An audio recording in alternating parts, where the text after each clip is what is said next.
Essa semana a gente lá no Instagram trouxe uma frase, né, uma afirmação meio polêmica. A gente colocou lá num dos posts: quem tem medo de se expor tem medo de ganhar dinheiro. Esse ganhar, claro que pode ser substituído pelo fazer dinheiro, porque quem ganha dinheiro é criança, né? Adulto tem que fazer o seu próprio dinheiro. E aí eu percebi que dentro, né, dessa fala, dentro dessa colocação, o medo de se expor, ele já antecede o próprio medo.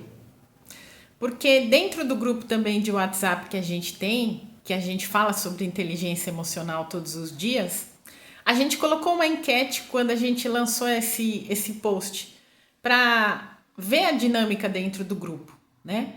E eu fiquei admirada, porque geralmente quando a gente coloca enquete, o grupo se envolve, o grupo responde, e lá nós hoje estamos com mais de 100 pessoas dentro desse grupo de WhatsApp. Inclusive, o link dele está aqui na descrição. Se você quiser entrar, você vai ser muito bem-vinda, muito bem-vindo também. E a minha surpresa foi que pouquíssimas pessoas interagiram com essa enquete. E aí a minha inquietação foi tanta, né, que eu resolvi trazer esse tema para o nosso vídeo aqui no YouTube, para a gente conversar um pouquinho mais sobre isso, sobre essa questão do medo. E eu quero agradecer se você já é inscrito ou inscrita aqui no nosso canal. E se você está chegando agora, eu peço que você se inscreva para que mais e mais pessoas aí recebam a nossa mensagem, recebam esse conteúdo sobre inteligência emocional na vida profissional e que a gente possa assim auxiliar cada vez mais e mais pessoas com o nosso trabalho. Meu nome é Vanessa Augusto, eu sou terapeuta holística, especialista em inteligência emocional para a vida profissional, e o tema de hoje do nosso vídeo é o quanto o medo atrapalha, impacta, emperra, freia, trava a sua vida profissional, né? E a gente nunca se dá conta de como esse medo tá fazendo ali a ação dele, né? Como é que ele tá se movimentando, como é que ele tá sendo gerado, como é que ele tá sendo criado. E aí você vai me perguntar: Van, mas como assim medo? Né? Como é que eu tenho medo na minha vida profissional? Em várias situações a gente acaba passando pelo domínio do medo, né? E principalmente a ansiedade, eu costumo dizer na sessão de terapia, que ela é uma filhotinha do medo, né? A procrastinação está relacionada ao medo. A ansiedade, muitas vezes o estresse está colocado ali numa situação, numa circunstância ou em várias situações em que o medo está envolvido. E como é que isso acontece? Como é que a gente tem ideia de que essa dinâmica está atrapalhando a nossa vida profissional, né? O medo é uma das nossas emoções mais primitivas, é uma das nossas 5 emoções básicas. A gente já falou sobre isso aqui algumas vezes.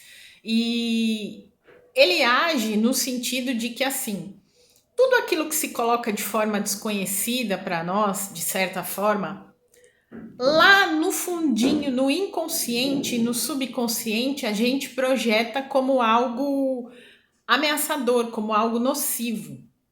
Isso acontece porque lá nos nossos primórdios, lá no tempo dos nossos queridos ancestrais, o Homo sapiens, né? E aquela primitividade toda, a gente tinha que usar muito do movimento através do medo, né? Porque o medo é uma emoção de proteção, inclusive. E o medo, ele nos serve para essa proteção da gente não colocar a nossa vida em risco, a proteção da gente não fazer coisas desmedidas e de forma exagerada que vão prejudicar outras pessoas. A situação do medo, né, envolve muitas vezes essa couraça que se coloca ao nosso redor, essa proteção, essa intenção de nos salvar de alguma coisa. E tudo aquilo que é desconhecido, o nosso cérebro, a nossa mente processa como sendo algo nocivo e ameaçador.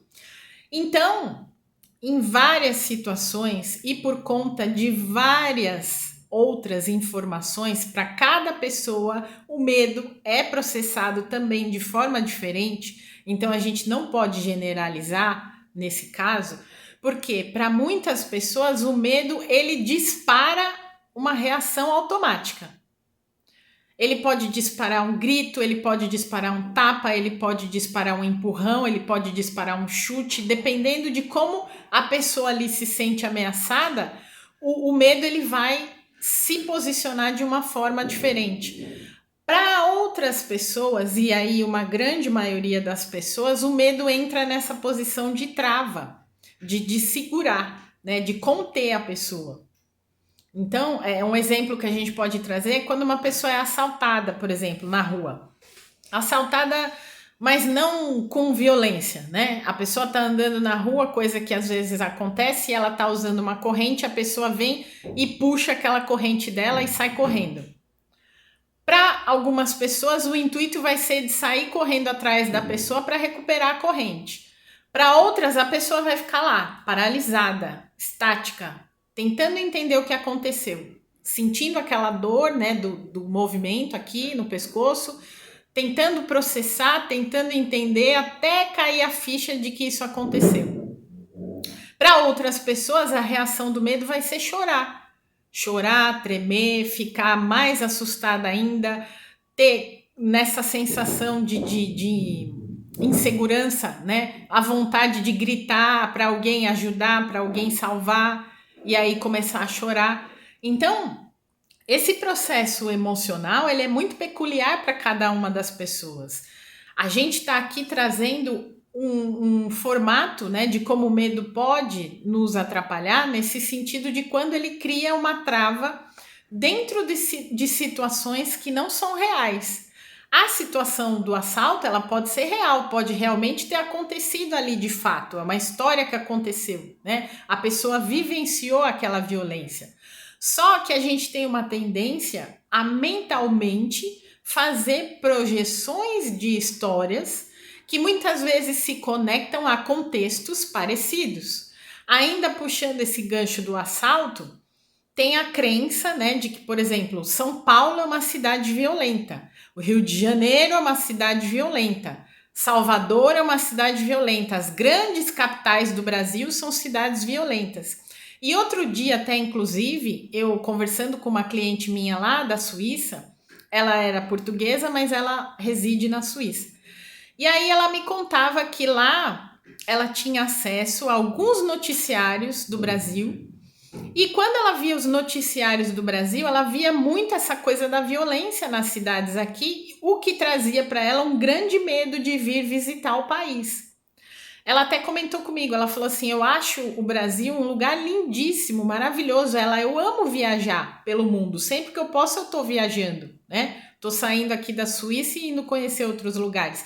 Eu tenho muita vontade de conhecer o Brasil, mas o meu marido, por conta dos noticiários que a gente vê por aqui, tem muito medo. Tem muito medo de que vá sofrer alguma violência aí no Brasil, né? Então, olha o contexto que o marido dela já criou mentalmente ali do Brasil, pelo simples fato dele ficar assistindo só os noticiários de violência.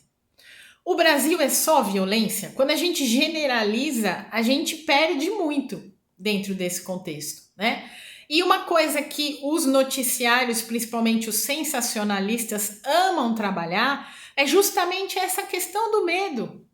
Porque as pessoas com medo, elas são mais vulneráveis, elas são mais manipuláveis, né? Outro dia até li um capítulo daquele livro Comece pelo Porquê, e ele falava exatamente sobre isso, sobre essa questão de como o medo é utilizado há milhares e milhares de anos na humanidade para causar essa sensação de impotência, para causar essa sensação de vulnerabilidade. E aí, desde sempre, a gente tem que tomar cuidado com o tipo de informação que a nossa mente está processando nesse sentido. E outro movimento que a gente tem que ter atenção também em relação a isso são as situações que a gente já vivenciou anteriormente e que esse medo foi disparado. Porque essas informações, elas ficam armazenadas no nosso subconsciente. Então imagina que você tem lá o teu HD neural, né, o teu processador mental, emocional, e ele vai captar no teu arquivo.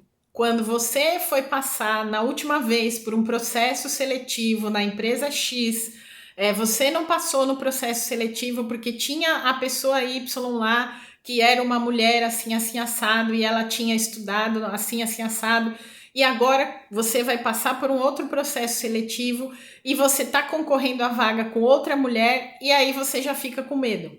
Medo de ser reprovado novamente na situação do processo seletivo. É uma informação que a tua mente já armazenou e já processou. Ela pode acontecer novamente? Depende. Eu te digo que depende, porque depende de como você foi para o outro processo seletivo anterior, como é que você estava preparado emocionalmente, psicologicamente, fisicamente, mentalmente, e como você está se sentindo agora para esse novo processo seletivo. Tá vendo como a gente não pode generalizar as coisas? Só que a nossa mente, ela tem uma grande tendência a generalizar. E é por isso que o medo, ele acaba se transformando nesse grande entrave. E aí o que eu quero que você reflita sobre isso, né, a respeito disso. De quais situações, principalmente em relação a oportunidades profissionais, você vem perdendo, você vem deixando para trás por conta do medo? Você vem deixando de empreender porque você acredita que o seu trabalho na CLT é mais seguro. Você vem deixando de postar vídeos nas suas redes sociais, publicar posts nas suas redes sociais, porque você acredita que o trabalho dos outros profissionais que fazem a mesma coisa que você é melhor do que o seu. Você não começou ainda alguma atividade que você já deveria ter começado, que vai te levar a um outro patamar no seu trabalho, a um outro nível de relacionamento com a sua equipe, com as pessoas do seu trabalho, e você está procrastinando. Então reflita sobre essas e outras situações que você pode estar passando nesse momento, que podem estar trazendo a sua vida profissional para uma limitação emocional, que precisa ser olhada, que precisa ser estudada e que precisa ser levada para terapia, inclusive, né? Lá na terapia eu trabalho todos os dias com pessoas que trazem essas questões de situações. Essa semana mesmo atendi uma outra paciente, uma outra cliente que está desejando morar fora, está desejando morar no Canadá, e para ela ir para lá, ela tem que fazer uma prova de proeficiência no idioma francês. E ela começou a ter ataques de ansiedade por conta do nível elevado de estudos que ela está trazendo aí por conta dessa prova. E aí nós fomos investigar dentro do ambiente da terapia o que estava levando ela a fazer esse movimento de se travar tanto ao ponto de já nem conseguir mais estudar e ter crises de ansiedade por conta disso. Então eu quero que você reflita hoje sobre o que o medo vem impedindo você de fazer qualquer coisa no seu ambiente profissional.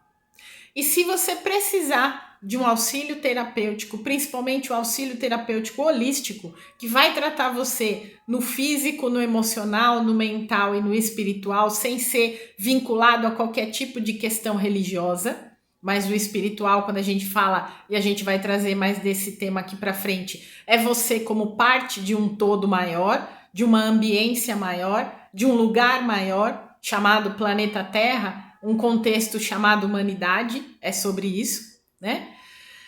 Se você necessitar de qualquer tipo de auxílio nesse sentido, os links estão aí na descrição desse vídeo para que você entre em contato com a gente e marque aí a sua sessão. Quero deixar desde já o nosso muito obrigada, a minha imensa gratidão a todos os inscritos. Um grande beijo e até o nosso próximo vídeo. Tchau, tchau.